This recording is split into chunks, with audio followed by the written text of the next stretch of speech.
mamimiss ka niya sa paraan na ito. Yon. Usapang pagpapamiss. Well, naranasan nyo na ba utol na namimiss kayo ng mga partner ninyo? Or baka ikaw itong namimiss siya or sobrang miss na miss mo siya. Pero, again, mas mainam po na siya itong magkakaroon ng puwang na para ma-miss ka niya. Na para, yes, mabigyan ka rin niya ng saktong oras. Na para siya itong palaging mag-iisip sa'yo.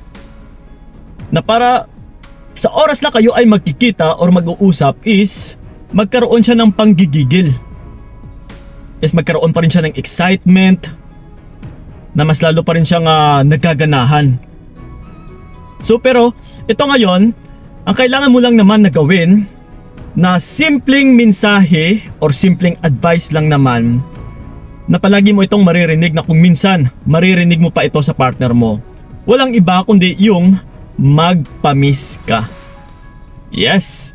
Kasi ito mga utol, once kasi na too much available ka or too much spending ng oras mo sa partner mo, nandiyan ka palagi, tinatawagan mo siya, kinakausap mo siya, ay pagdating sa relationship, ito po ay nakakasakal. Na mas lalo mong kinokontrol yung partner mo. Yung tipong hindi na siya makakakilos. Na kahit pagdating sa trabaho niya ay nandyan ka pa rin. Tawag ka ng tawag, kinakausap mo pa din siya, mini-message mo pa din siya. So, talagang madidistorbo yung partner mo. Yung tipong wala na siyang freedom, na hindi man lang siya makapaghinga.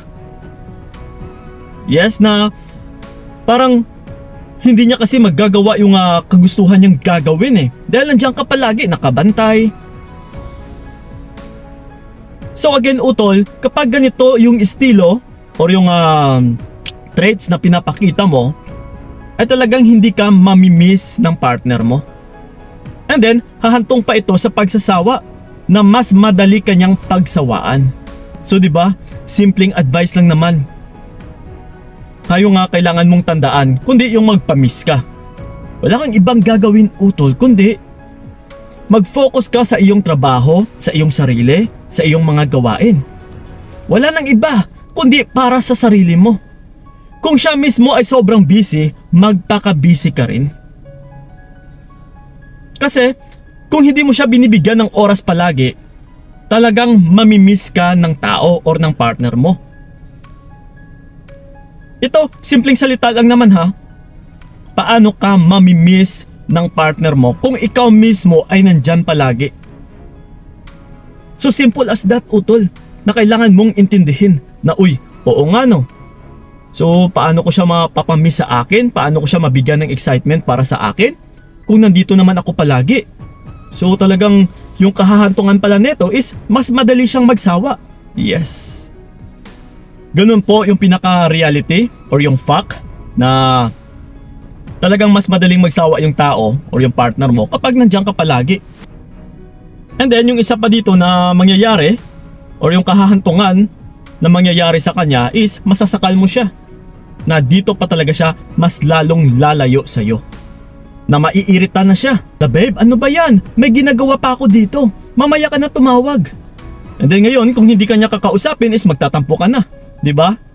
So kung titignan utol, hindi natin tinitignan din kung ano yung tama at saka mali. Kung minsan kasi isang nagpapadaig tayo sa ating emosyon. Na porket hindi tayo kinakausap, isakala natin may iba na.